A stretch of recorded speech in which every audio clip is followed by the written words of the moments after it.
What's going on, everybody? Today I'm going to be showing you how to replace a clutch cable. Mine here is broken. It broke 300 kilometers from home and it made for a not so fun time learning how to clutchless shift. So today we're going to dive in and show you how to change your clutch cable. Now, I've heard some horror stories about clutch cables being broken at 30,000 kilometers or even earlier. Mine, I believe, survived about 65,000 kilometers, which is pretty great. But I had no warning that it was breaking. I basically got 3 shifts of warning. I pulled the clutch lever to shift, and I felt the clutch lever kind of twinge a little bit, kind of made a tick as it pulled in. I was like, oh, that doesn't feel good. As I flicked it with my fingers, I felt more free play than normal, and I was like, uh-oh, it's either stretching or breaking, and it's unlikely that it's stretching. I got one more shift, and it felt really bad, did another click clunk as it pulled in, and on the 3rd shift, right as I rolled into my campsite where I was, it snapped completely. So it's not like I really had much choice about where it broke or delaying its breakage. There really was no choice in when it broke. So today, I'm going to show you how to fix it. So I've read a little bit about how you do this job, and I'm thinking for my plan of attack, I will take off the tank, which means seat and plastic pods got to come out. The air filter air box will likely come out just to get better access to the cable routing around it. And I think that will be all the things we have to remove to get this job moving. Before we get into it, please smash the like and subscribe button down below. It really helps me out. Now let's go.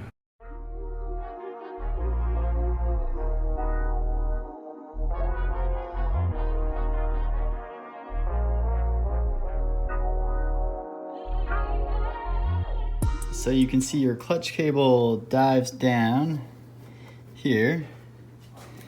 This is it right here, going into the left side opening. It traces around next to the intake box. You can see it moving right there. And then it goes down, across, right there to your clutch. Now, this is why I'm gonna take off the air box because it's in the way. We'll see if we have to take the battery box out too, but I really hope we don't.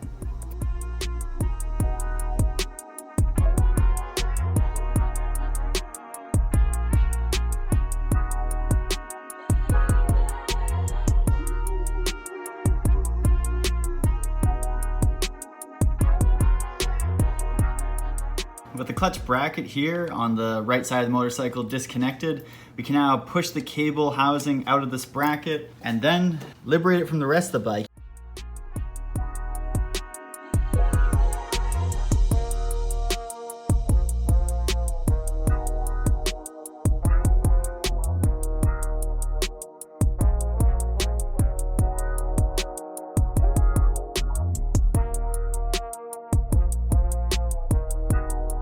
So after fighting with the cable to just figure out which way to take it out, I concluded the best way to take it out is to loosen off the handlebar and bring it out towards the back of the bike.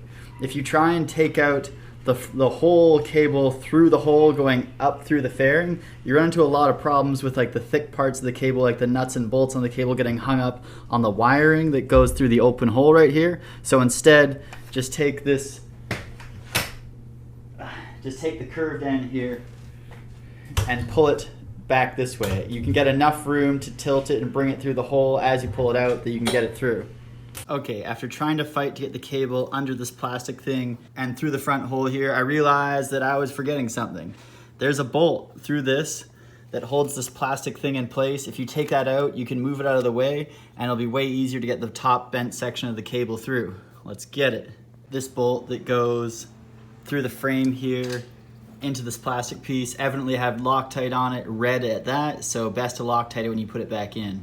You can see I didn't take out the battery box entirely because the ignition coils are attached to the backside. I just lifted it up, used a piece of tape to tape it to my handlebar and get out of the way, and that afforded me enough room to work in here. Okay, so we got our new cable next to our old cable, and one thing you have to do, or one thing I recommend before you put it in, is that you set the length to the same as your old cable. So when I got my new cable here, it was set to the minimum, which basically means that you can wind a set nut in and this large like hex section, and you can wind it in all the way short like that. But if you look and compare to my old one had a little bit of a gap, so I'm gonna match that gap so that at the lever, left hand, at the lever, it's not going to be set incorrectly, or it's not gonna be far out of range. Now, this might have been adjusted at some point in its life for some little bit of stretch, but I'm hoping if we match it, we can get pretty close on the first try. So now to adjust it, Basically wind the large hex back, bring the little nut back, line it up with your eyes, just line it up. It looks close enough for me. You'll need two 10 millimeters. So with one, I'm gonna hold the big hex here and tighten it down against each other. Just like, there we go. Just like that. This other one is locked in place. Like this hex flat here is a built-in part of this collar that presses onto the housing here. So now that we're all set to length, we're good to install. The last thing we're going to do before we install is we're going to lubricate the cable before it goes in. You might think that's a bit excessive. You might, I don't know if they come lubed from the factory, but we're going to lube them at both ends, move the cable back and forth, and get it ready for a long life.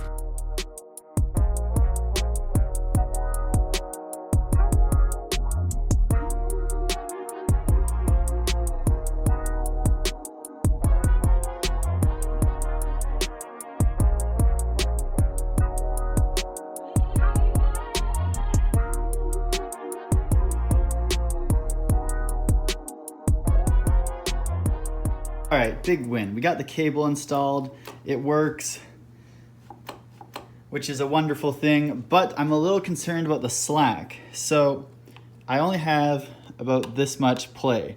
I want a little bit more play because right now this is basically bottomed out as close to the handle as it can get, meaning as much play as it can get right there. I'm gonna actually shrink this joint just a little bit, like 2 millimeters, to free up more room. Essentially what this does is it will shorten the housing length, which will lengthen the cable length relative to the housing. So we're gonna shorten that to 10 millimeters and we'll hopefully hit our target looseness. Just the right amount of play, pretty happy with that. And I was able to dial this into the middle, so if any drastic changes happen, I can make adjustments here without lifting the tank off to get to that union bolt. So for your records, this is what I believe to be the proper cable routing. It's coming under the plastic here, pokes out.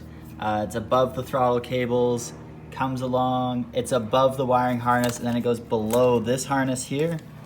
And then it kind of disappears on me. It goes right there. And I've yet to attach this end, but it's right about there. We're gonna install the bracket now.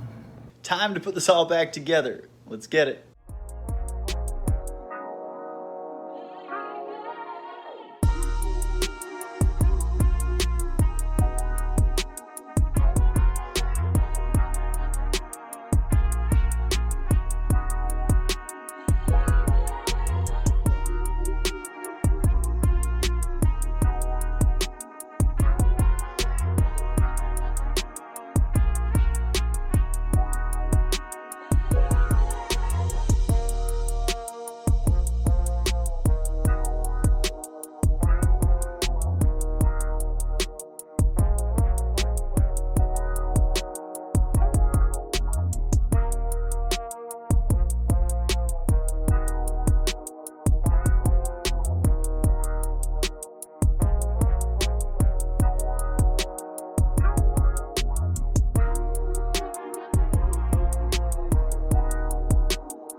After taking the bike for a short ride, I gotta say I feel the clutch pull is a little bit easier. It's smooth, certainly smoother, but it's certainly easier. I know the FZ6 has a notoriously stiff clutch, but I'd say this is great, the best it's ever been. And just like that, the clutch cable is fixed.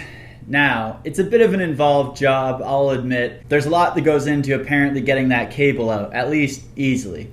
I've heard of people that have tried doing it like without removing the gas tank, and like, yikes, that sounds tough. So props to you if you do it by taking off less things. Personally, I just like going about things, doing them the easiest way possible. I don't mind taking parts off this bike because I've done it a million times and it doesn't scare me to take more parts off. Now, the biggest tip I have for you is that you have to loosen this bolt that's hidden under the tank that goes through the frame and holds that plastic piece in place that's just to the left of the battery, like clutch side of the battery.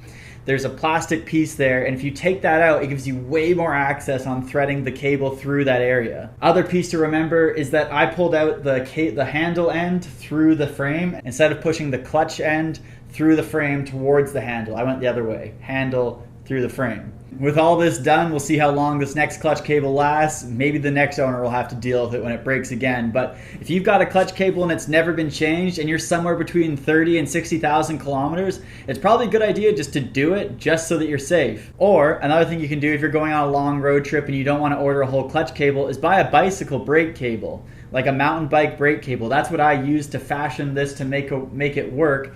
It's a similar steel ball head on the end. And the only problem is you need some like adjustable locking pliers to make a grip on the end at the clutch side on the other side of the bike.